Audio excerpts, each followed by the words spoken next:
ہاں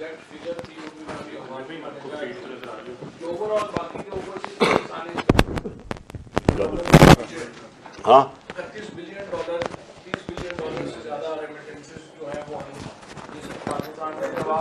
آپ نے جب حکومت سنبھالی تھی تو حالات تو بڑے مشکل تھے, پاکستانی ہاتھ نہ ڈالتے تو ہاں بڑا بالکل ویلڈ پوائنٹ, بہت اچھا پوائنٹ. سو کتنی دیر بول رہا ہے میں نے؟ 20 منٹ. 20 منٹ بہت ہوتا ہے. نہیں یہ کدھر جا رہا ہے یہ؟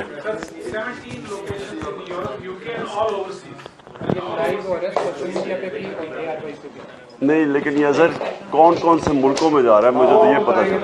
ریاض صاحب بتائیں کون کون سے ملکوں میں جا رہے ہیں؟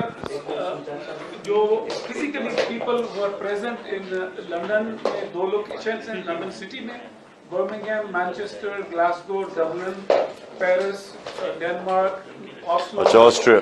سو یورپ اور انگلینڈ بس, آل یورپین سٹیز. اور امریکہ نہیں جا رہا؟ ٹائم کا بڑا فرق ہے, ہم کر رہے ہیں مگر وہ ہم نے رات ٹائم ڈفرینٹ مارننگ ہے امریکہ میں. Physical congregation so it's just Europe اور انگلینڈ. اس کا تھوڑا سا ذکر کرنا ہے.